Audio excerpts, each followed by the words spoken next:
I've said before that you can take the book of Isaiah and divide it into two unequal sections. The first 39 chapters constitute a very cohesive unit of the letter, and then the final 27 chapters together form another cohesive unit.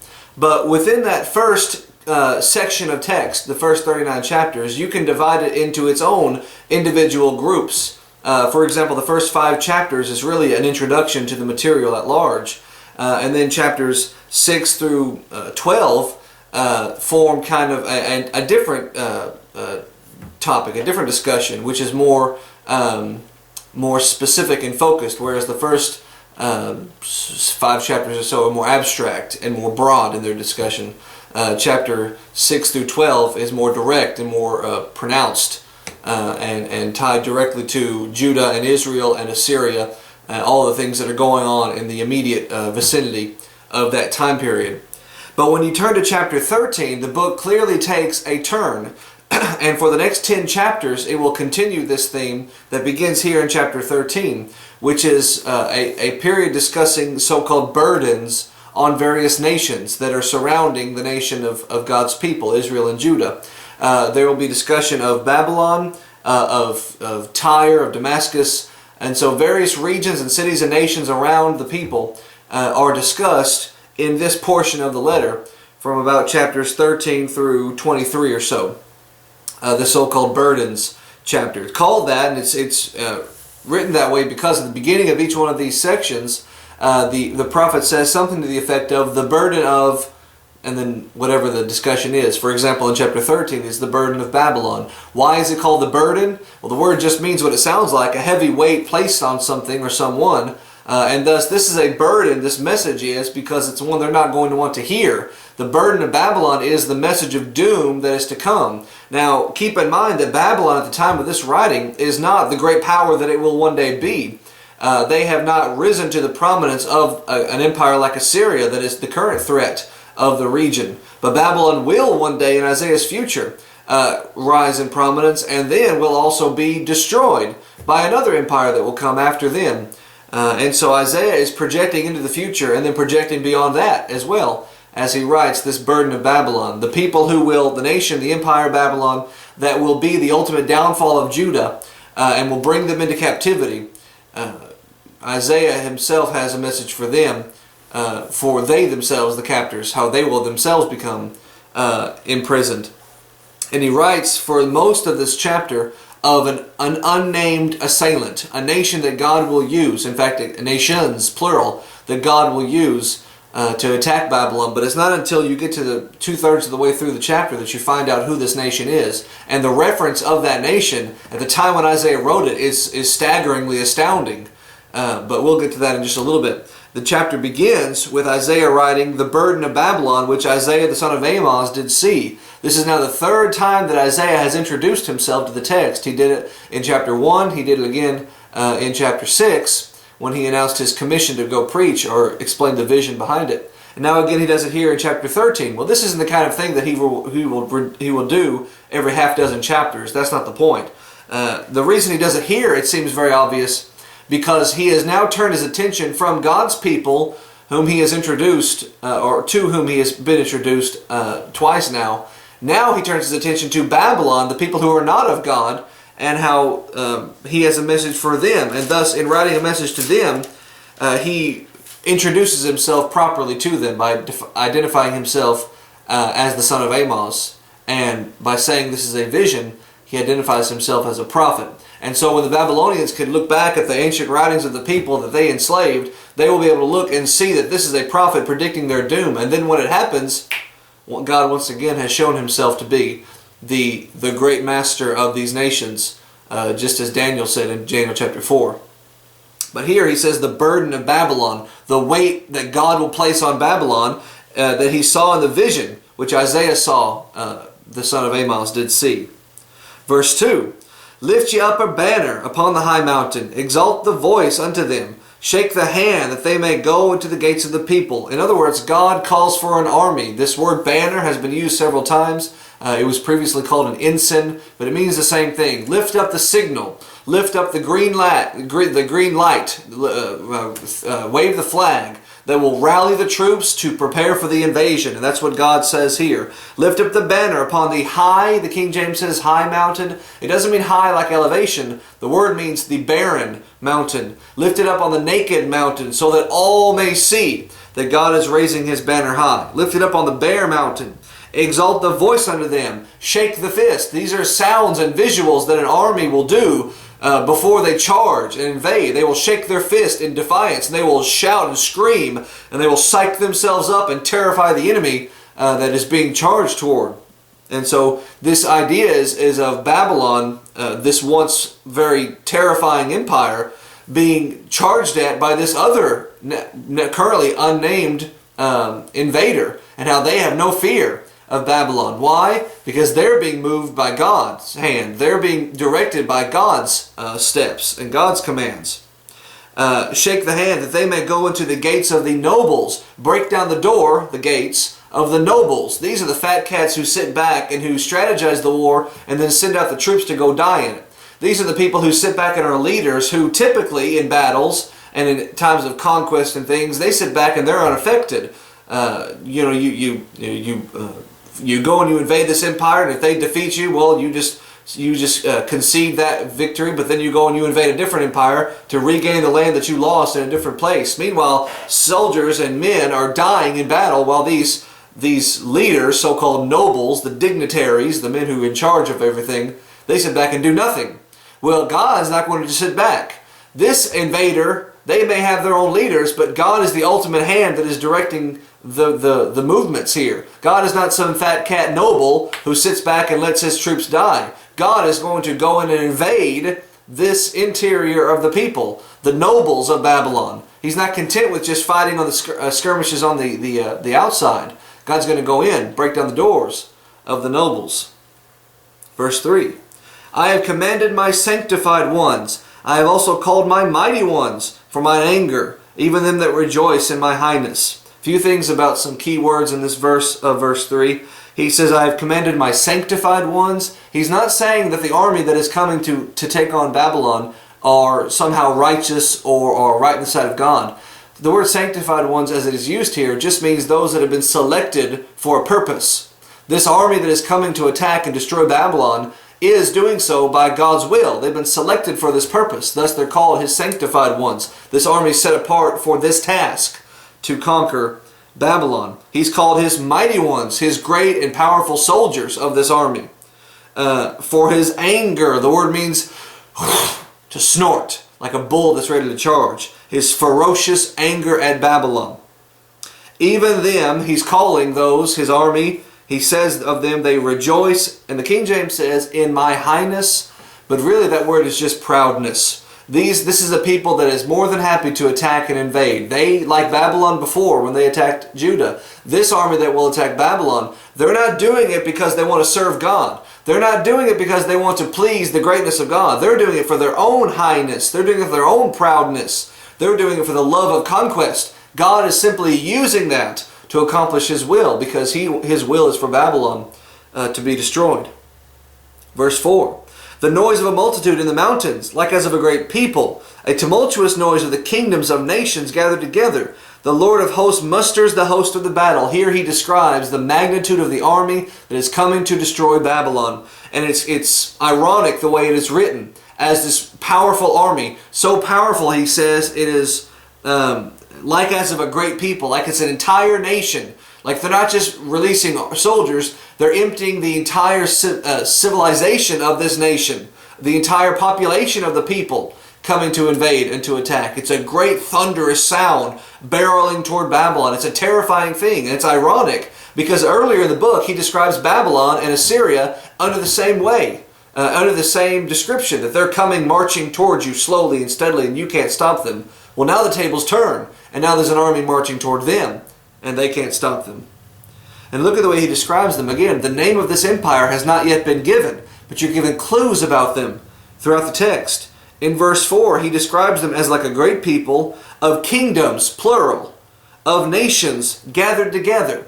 This is an empire that is a confederate empire. Two joined together empires. What will it be? We'll see in a moment. But he says at the end of verse 4 that the Lord of hosts mustereth. He rallies the troops of the host of the battle. This is not an army of angels. This is not divine angelic destruction.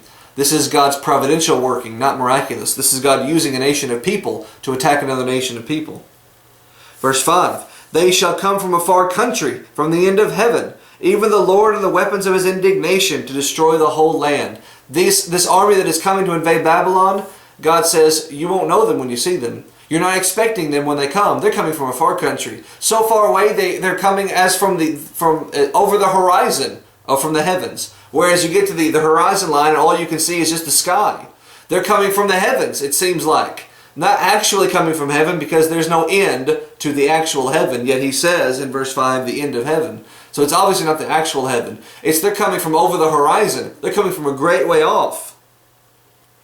With the destruction of God behind them. And they're going to destroy the whole land. They're going to, like God earlier said of Judah, to Babylon he says, lay it desolate, lay it waste. Verse 6, howl ye, cry in pain, the word means. For the day of the Lord is at hand. Your punishment is coming quickly. Now remember, Isaiah writes this, Babylon hasn't even risen to power to take over the world to be destroyed yet. Isaiah is predicting them being knocked off their high horse before they've even gotten on their high horse yet. But yet he says it's coming quickly. And just as sure as they rise, they will fall that quickly. Just as suddenly as the small empire of Babylon grows great, the great empire of Babylon will shrivel by another small empire that grows great, who is yet to be identified. But it's coming, he says, from the Almighty. God's providential hand is what is in control. Verse 7, therefore shall all hands be faint, and every man's heart shall melt. Of Babylon's great and terrible and frightening soldiers, he says their hands will quiver. They will grow faint. They will be so afraid they won't be able to hold their weapons in their hands anymore. Their hands will grow weak. Every man's heart shall melt. The word means to be loosened. Their heart will just drop into their stomach, as the saying goes. This is the terrifying, frightening nation of Babylon. This is the great soldiers of Babylon that toppled empires and reduced other empires and other soldiers of them to cowering, shivering, girly men.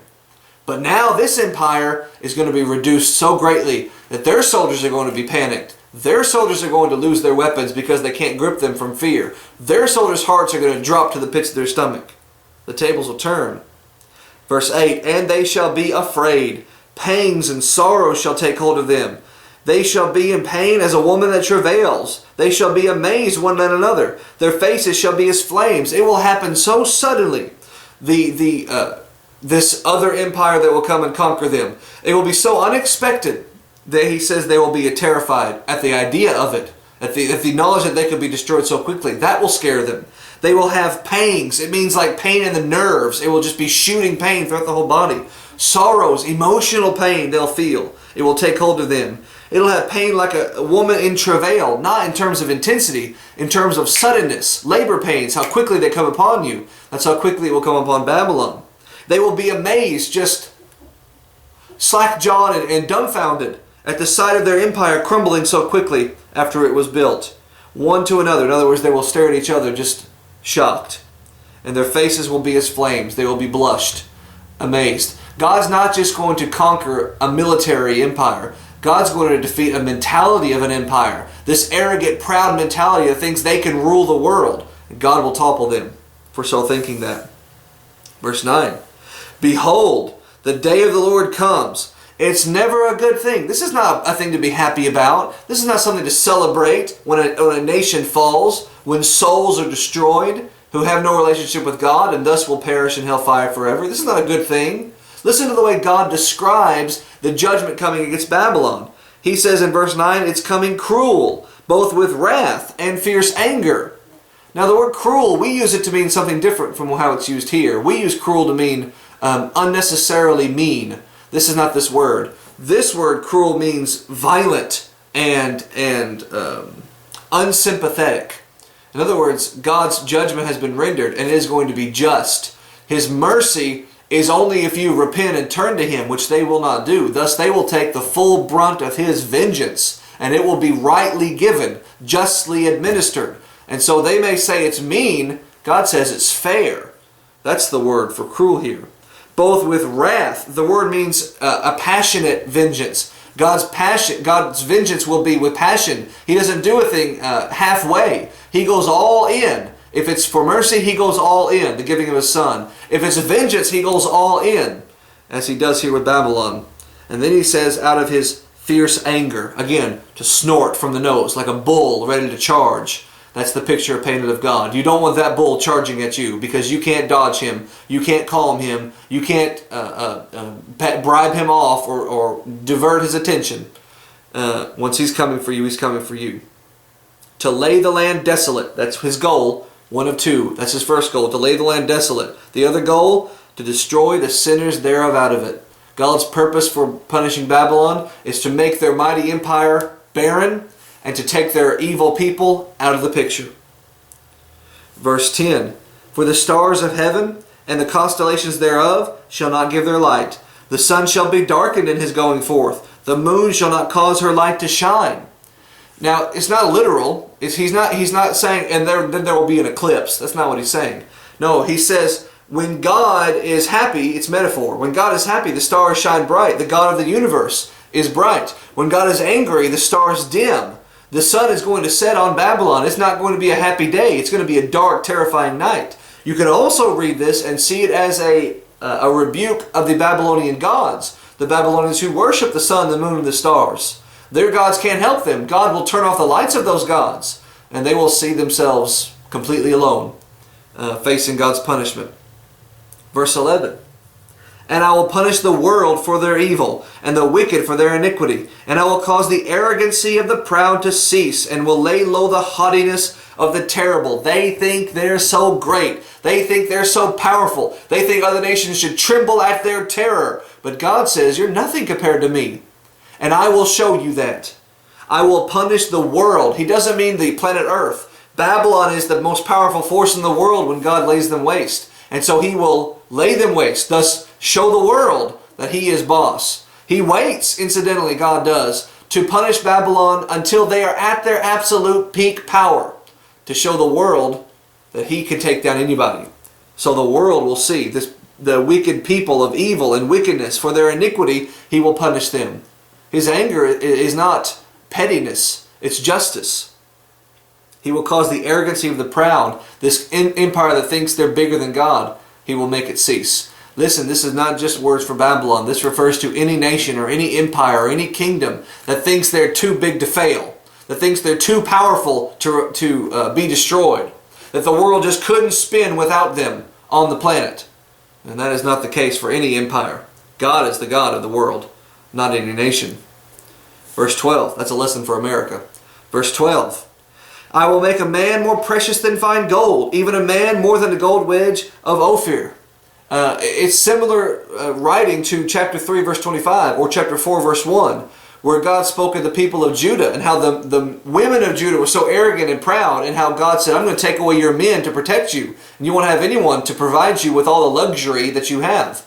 And I will make men so scarce, chapter 4 verse 1, that 7 women will desire 1 man, because it's 7 to 1, they're outnumbering them. And they want to get married and have children, but there's not enough men to go around. That's how scarce things will be after all the battles and all the wars that they will go through. Well, now he applies it to those enemies of Judah. Babylon themselves, they're not going to be spared. They're going to conquer Judah, but they're going to be conquered too. And just like with Judah, their men will be scarce. Their men will be so rare, women will think of men as a more precious commodity than gold, fine gold, than even the golden wedge of Ophir. Ophir was a country thought to be in the southeastern portion of the Arabian Peninsula, or around there.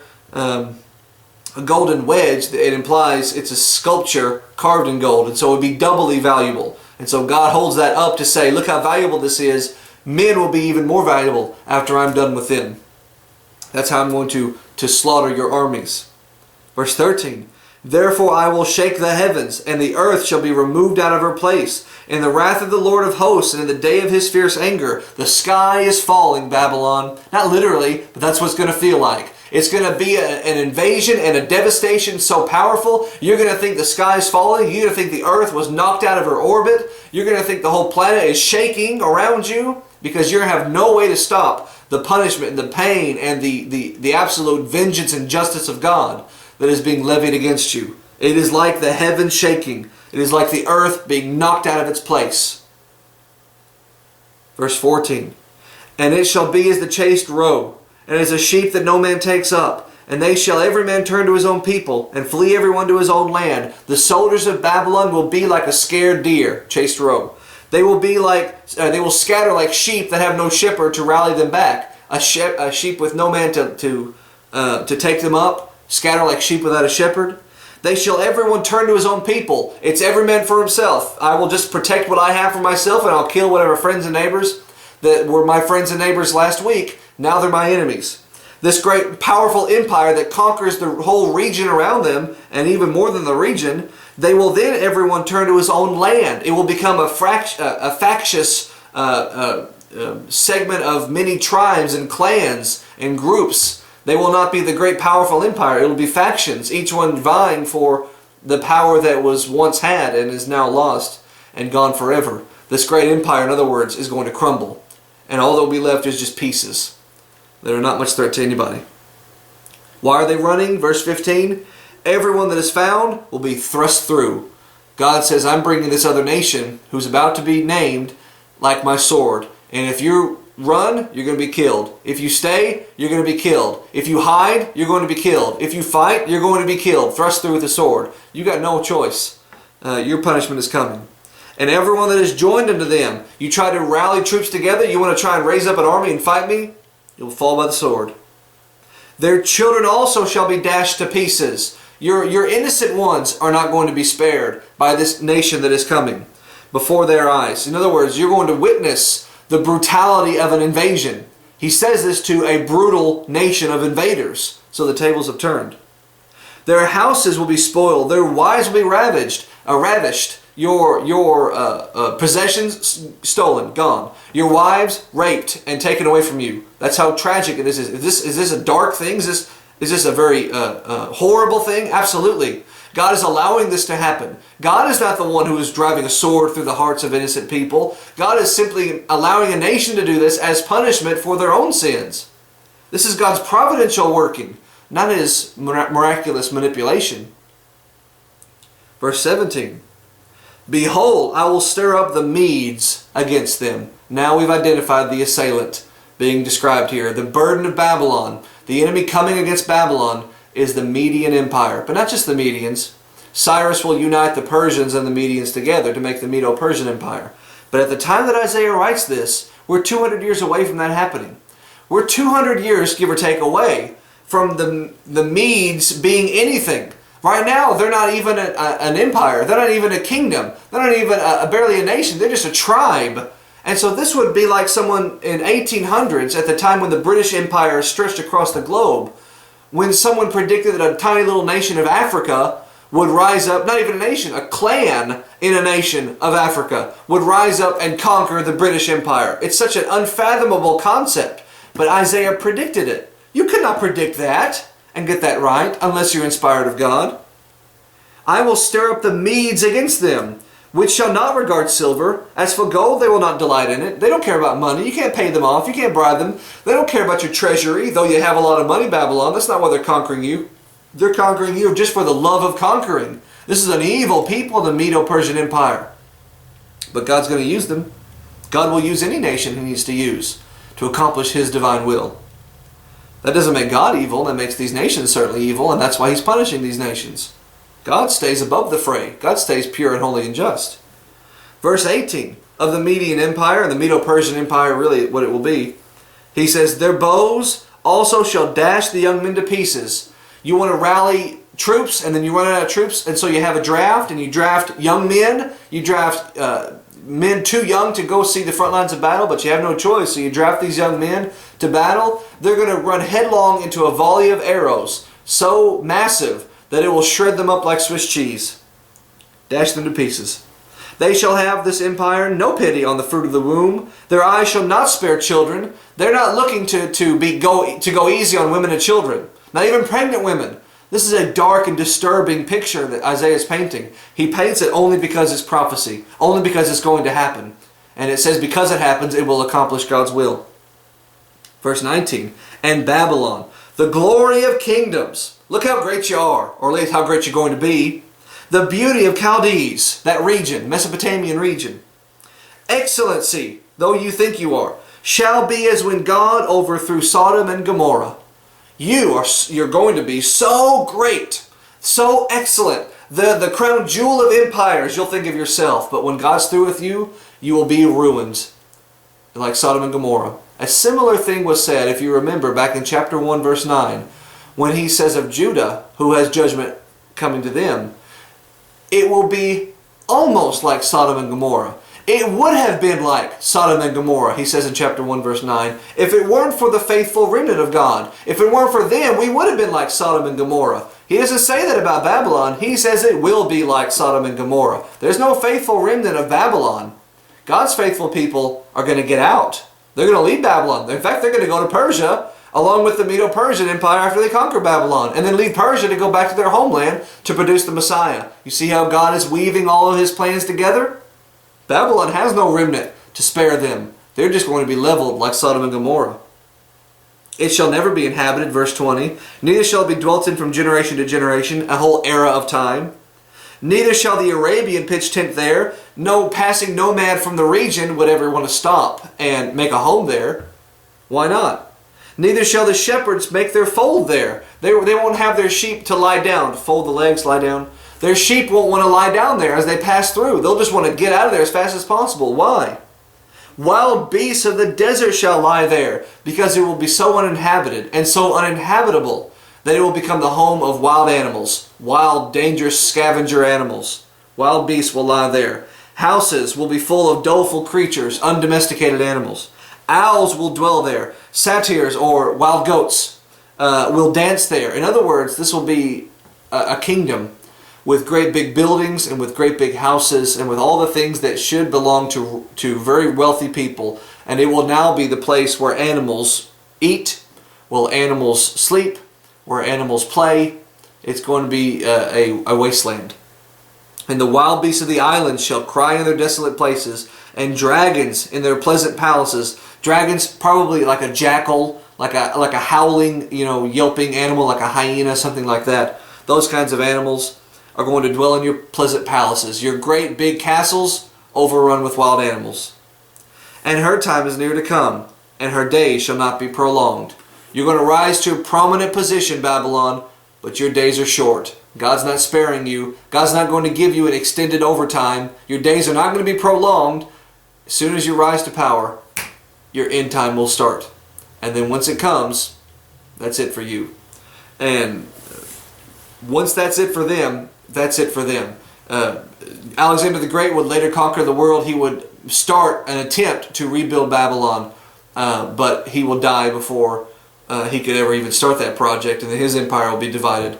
Saddam Hussein, who for a long time was president of Iraq, which sits on the ruins of Babylon, he spent billions of dollars on a project to renovate and to restore it to its Babylonian heritage, but of course circumstances got in the way, and that will never be the case. Muslim monopolization of the land will probably prevent it from ever being what it once was. What God's saying in that last verse of the chapter is, for generations to come, it will be a place that is just a barren wasteland, worthless and completely devoid of any civilized life. And so it will be. That's the punishment for a nation that dares to challenge God. Forget challenge God's people. They dare to challenge God. Every nation, past, present, and future, should remember that lesson. If you challenge God, if you defy God, one day you will also be toppled. There is no nation so big, there is no kingdom so powerful, there is no empire too big to fail, that the world will just not stop spinning if they're out of the picture. It just doesn't work that way. So let that be a lesson to America. That's chapter 13. You'll notice that there's no reference at all throughout the entire chapter to God's people, to Judah, to Israel. And so you might read that, certainly the reader of Isaiah's day might read that and wonder, what about us? What about God's people? And that's chapter 14. They'll be brought in to sort of the other side of the coin of the woe pronounced on Babylon. We'll study chapter 14 this time next time. Until then, thank you very much.